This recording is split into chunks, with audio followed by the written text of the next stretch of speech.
계속해서 다윗은 지금 쫓기고 있습니다. 죽음의 위협을 느끼는 다윗이었죠. 이제 어느 날 다윗이 굴 속에 숨어 있는데 마침 사울 왕이 그 굴 속에 들어옵니다. 그때 다윗은 사울을 죽일 수도 있음에도 불구하고 몰래 옷자락만 살짝 베어 버리지요. 사울 왕의 옷자락을 벤 일이 이제 24장에 나오고요. 오늘 이제 26장이지 않습니까? 그런데 아주 비슷한 일이 일어납니다. 다윗이 숨어 있다는 첩보를 이제 입수한 사울 왕이 또다시 3천 명의 군사를 일으켜서 이제 광야로 잡으러 나섰습니다. 이번엔 밤입니다. 다윗과 아비새가 사울의 이제 진영 깊숙이 들어가서 사울 왕이 자고 있는 곳에 가서 그 옆에 있던 창과 물병을 들고 이제 나옵니다. 같이 갔던 아비새가 이야기합니다.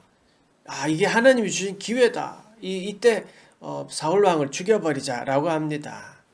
그러나 다윗은 죽이지 않았습니다. 그 이유는 하나님의 기름 부임자이기 때문에 그럴 수 없다라고 하는 겁니다.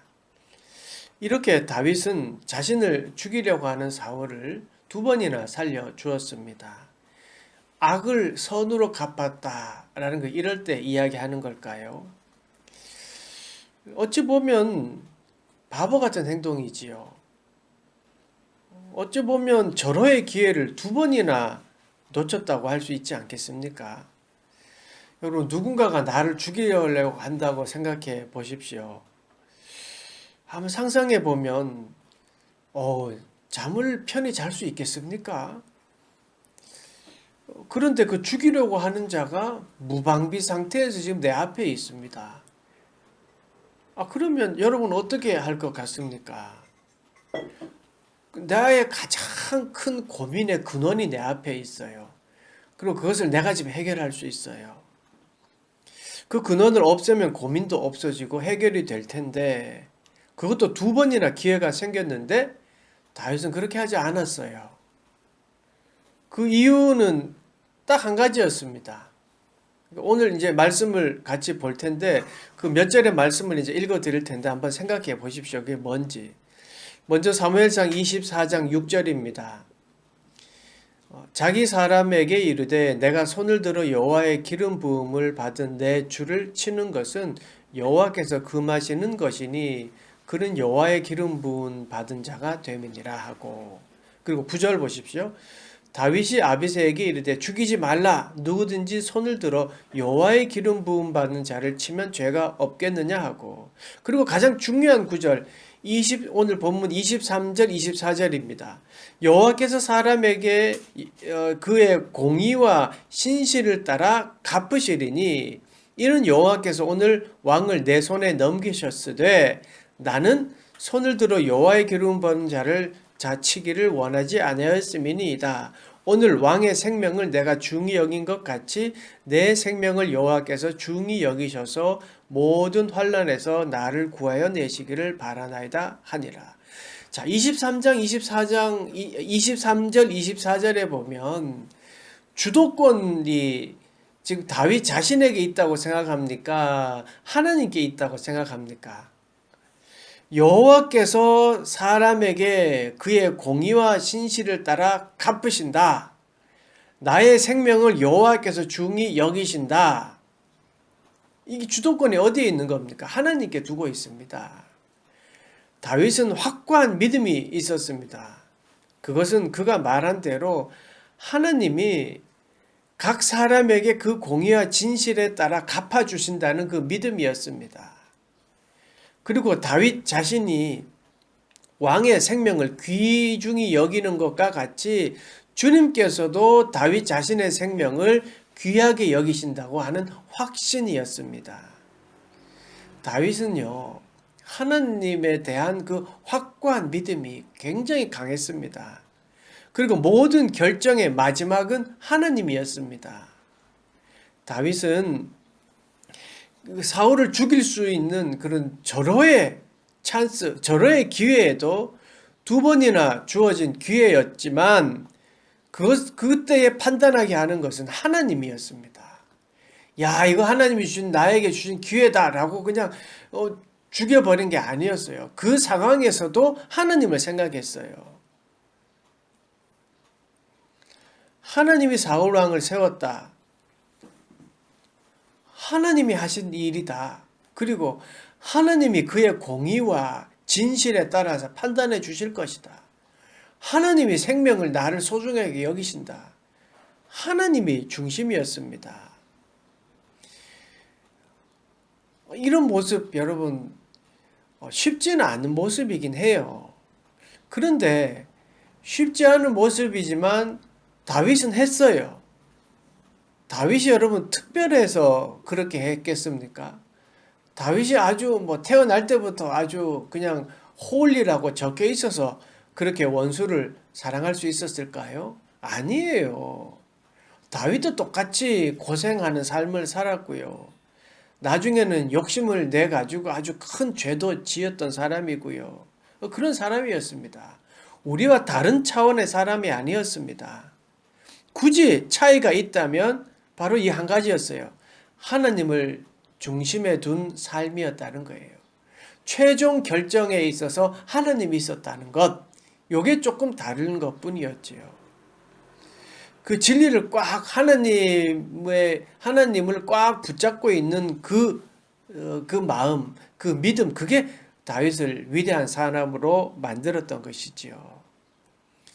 아마 다윗도 저절로 이렇게 되지는 않았겠지요. 아마 목동 생활하면서 하나님을 의지하고 또 하나님의 섭리를 깨닫고 하는 그 삶이 있었겠지요. 그게 하나님을 깨닫고 하나님이 최종 결정으로 하게 하는 게 뭐라고 생각되십니까? 기도예요, 기도. 아, 내가 이렇게 했을 때 잘 안 됐구나. 아, 하나님이 그렇게 해야 되게, 하나님이 하셔야 되는구나. 하나님의 도움이 필요하구나. 하나님 도와주세요. 이게 기도잖아요. 여러분, 그 기도한 모습이 시편에 나오거든요. 이거 한번 같이 찾아봅시다. 시편 54편 한번 찾아보세요. 성경의 제일 중앙을 딱 펴면 시편이에요. 시편 54편. 시편 54편.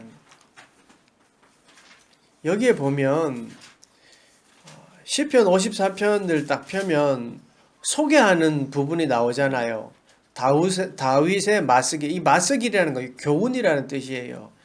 다윗의 마스길, 인도자를 따라 현악에 맞춘 노래, 10사람이 사울에게 이르러 말하기를 다윗이 우리가 있는 곳에 숨지 아니하였나이까 하던 때에, 그러니까 뭐예요? 바로 오늘 이 말씀이 배경이 된 때에 기도한 거예요. 어떻게 기도했는지 한번 봅시다. 같이 한번 읽겠습니다. 하나님이여 주의 이름으로 나를 구원하시고 주의 힘으로 나를 변호하소서. 하나님이여 내 기도를 들으시며 내 입의 말에 귀를 기울이소서. 낯선 자들이 일어나 나를 치고 포악한 자들이 나의 생명을 수색하며 하나님을 자기 앞에 두지 아니하였음이니이다. 하나님은 나를 돕는 이시며 주께서는 내 생명을 붙들어 주시는 이시니이다. 주께서는 내 원수에게 악으로 갚으시리니 주의 성실하심으로 그들을 멸하소서. 내가 낙한 죄로 주께 제사하리이다. 여호와여 주의 이름에 감사하오리니 주의 이름이 선하심이니이다. 참으로 주께서는 나의 환난에서 나를 건지시고 내 원수가 보응받는 것을 내 눈이 똑똑히 보게 하셨나이다. 아멘. 이 기도의 내용을 보면 하나님이 중심이잖아요. 하나님이 나를 변호해 주시고 하나님이 나를 내 기도를 들어주시고 하나님이 내 생명을 붙들어 주셔서 하나님이 좀 도와주세요라고 하잖아요. 사울 왕이 지금 자신을 죽이려고 3천의 군대를 이끌고 다가오고 있는 때에 다윗이 이렇게 기도했던 것입니다. 하나님의 힘으로 나를 변호해 주십시오. 내 기도를 들어주십시오. 내 입의 말에 귀를 기울여 주십시오. 라고 기도했습니다. 죽음이 왔다 갔다 하는 그런 때에 기도했습니다. 그 기도함으로 인해서 다윗이 다윗이 정말 하나님의 중심의 삶을 살 수 있었던 것이지요.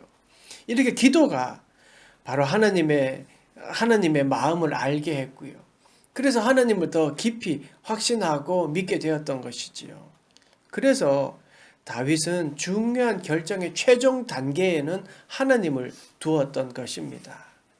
여러분, 이렇게 하나님을 최종 단계에 둔 사람은요, 여기 다윗뿐만 아니라 신약에서도 나옵니다. 이 바로 누구냐 하면 이게 바울이에요. 바울 선지자 바울.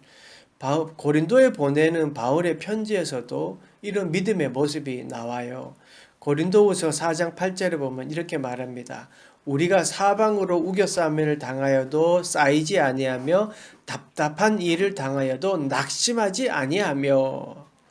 여러분, 사방에 지금 나를 막 확 우겨싸려고 막 모여드는데도 우겨싸움을 당하지 않아요. 또 답답한 일을 해도 낙심하지 않아요. 여러분, 사방으로 우겨싸움을 당하여 쌓임을 당하지 않고 답답한 일을 당하여도 낙심하게 되지 않는 것은 여러분 무엇입니까?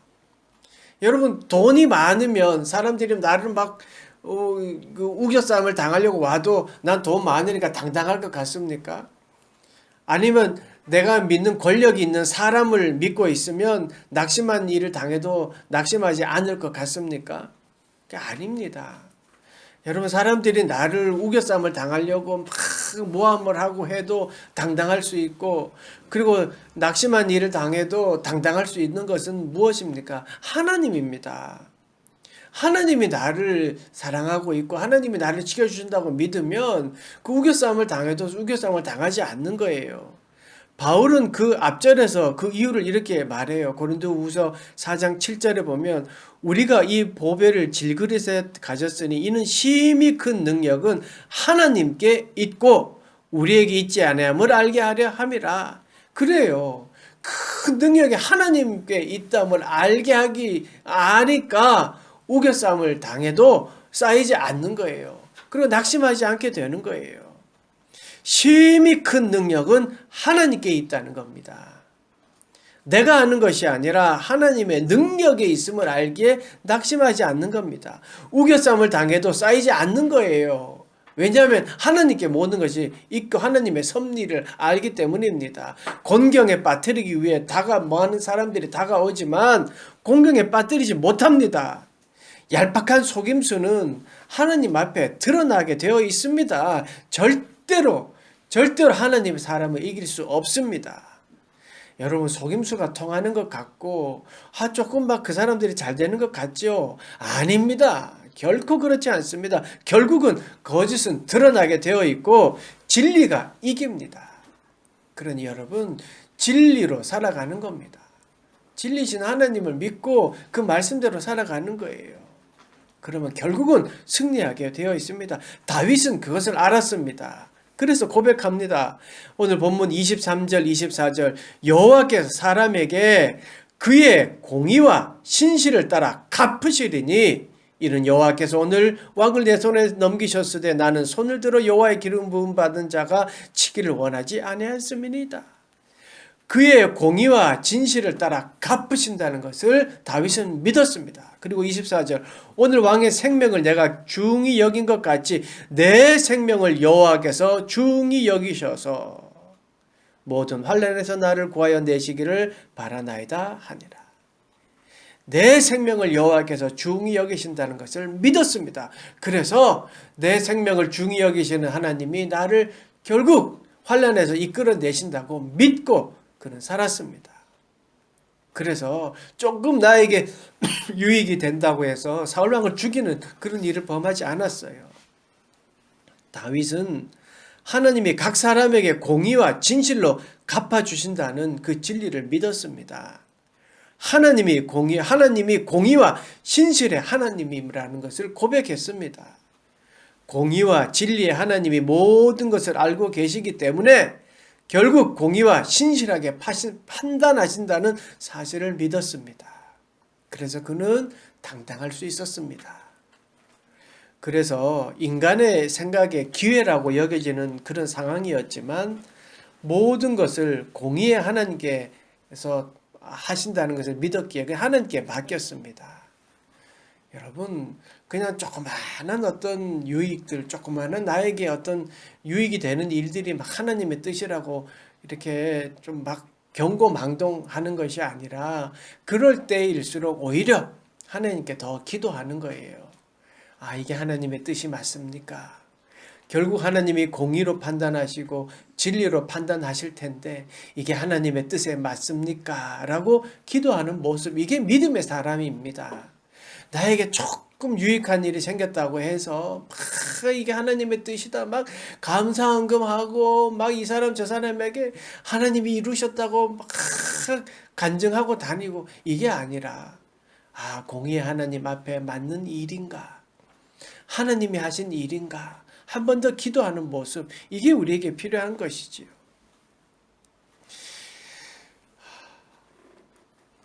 다윗이 그랬잖아요. 부하가 옆에서 절호의 기회입니다. 하나님이 주신 기회입니다. 라고 했지만 하나님이 하셔. 하나님이 하셔. 라고 고백하며 하나님께 맡겼던 이게 바로 다윗의 모습이었습니다. 어찌 보면 바보 같지요. 바보 같지요. 절호의 기회 2번이나 주어졌는데. 그런데 이 바보 같은 것이 하나님께 맡기는 것이 바보 같다면 그게 진짜라고, 그게 진리라는 것을 다윗이 지금 우리에게 알려주고 있습니다. 여러분, 어떤 결정이 있어서 그게 바보 같아요? 사람들이 그게 아니라고 그래요. 그런데 그게 하나님 앞에 공의롭고 하나님 앞에 진실되다면 그게 맞는 겁니다. 그 바보 같지만 그게 하는 겁니다. 최종 결정에 하나님께 맡기는 마음, 그 바보 같은 마음이라고 할 사람이 많겠지만 성경은 그게 옳은 결정이라고 말씀하고 있습니다. 원수를 사랑하십시오. 여러분, 어떻게 원수를 사랑해요? 정상적인 일이라고 생각되십니까? 그런데 원수를 사랑해라, 누가 말씀하셨습니까? 우리 주님이 말씀하셨습니다. 예수님께서 말씀하셨습니다. 그분이 그 바보 같은 말을 했지만 많은 믿음의 선조들은 그것 때문에 목숨을 잃었고, 그것 때문에 선교하고, 그것 때문에 순종하고, 또 그것을 지키기 위하여 목숨을 버렸습니다. 마태복음 5장 44절, 나는 너희에게 이르노니 너희 원수를 사랑하며 너희를 핍박하는 자를 위하여 기도하라. 예수님께서 원수를 사랑하고 핍박하는 자를 위하여 기도하라고 말씀하십니다. 나를 괴롭히고 힘들게 하는 사람을 위해 기도하는 것, 여러분 쉬운 일이 아닙니다. 바보 같은 짓입니다. 생각만 해도 가슴이 답답해지는 일입니다. 기억하기도 싫은 사람을 사랑해라고 하고 그것을 위해서도 기도하라고 합니다. 쉽지 않습니다. 어렵습니다. 여러분, 그런데 그럴 때 우리 다윗의 고백을 한번 생각해 봅시다. 여호와께서 사람에게 그의 공의와 신실을 따라 갚으시리니, 하나님이 갚아주신다는 겁니다. 내 생명을 여호와께서 중히 여기셔서 모든 환난에서 나를 구하여 내시기를. 하나님이 내 생명을 소중하게 여기시고 결국 나를 환난에서 구해 주신다는 겁니다. 사랑하는 여러분, 하나님께 맡기십시오. 그러면 환난에서 구해 주십니다. 다만 우리는 하나님의 말씀에 따라 그냥 그렇게 하라고 하니까 바보 같지만 원수를 사랑하려고 노력하고 기도하는 겁니다. 그러면 하나님이 하나님의 공의로 판단하시고 하나님의 신실하심으로 판단하시고 그리고 나를 사랑하시는 그 사랑함으로 나를 환난에서 구해 주신다는 겁니다. 여러분이 다윗과 같이 하나님이 하신다는 믿음을 갖기를 원합니다. 하나님이 갚아주신다라는 그 다윗의 마음을 갖기를 원합니다. 하나님이 나를 사랑하신다는 그 믿음이 여러분에게 있어지기를 원합니다. 그런 믿음의 사람이 되기를 여러분 축원합니다. 여러분의 최종 결정의 단계가 하나님이 되기를 원합니다. 최종 결정이 하나님이 되어야지, 최종 결정이 그 다른 무엇이 된다면 그것은 좀 마음이 아픈 일이죠. 여러분, 최종 결정이 있어서 하나님이 그 판단의 기준이 되십시오. 그러면 하나님이 갚아주시고 하나님이 이끌어 가십니다. 그러니 하나님께 맡기시고 여러분 힘내십시오. 공의와 신실의 하나님이 갚아주시기 때문입니다. 그리고 나를 소중하게 여기시는, 나의 생명을 귀중하게 여기시는 하나님이 우리를 환난에서 구해주시고 지금도 우리를 지켜주고 계시기 때문입니다. 여러분 힘내시고 하나님께 모든 것을 맡기고 그렇게 살아가는, 그래서 하나님과 함께하는 삶을 살아가는 여러분 되시기를 간절히 축원합니다. 아멘. 기도하겠습니다.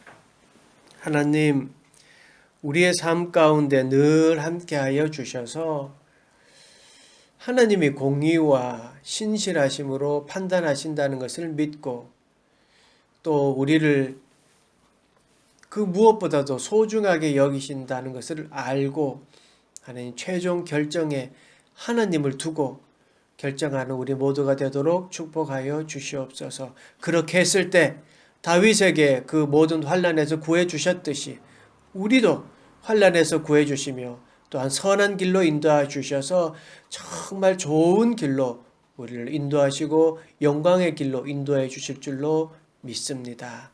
하나님 그 축복을 믿고 살아가는 우리 모두가 되도록 축복하시고 인도하여 주시옵소서. 예수님의 이름으로 기도드리옵나이다. 아멘.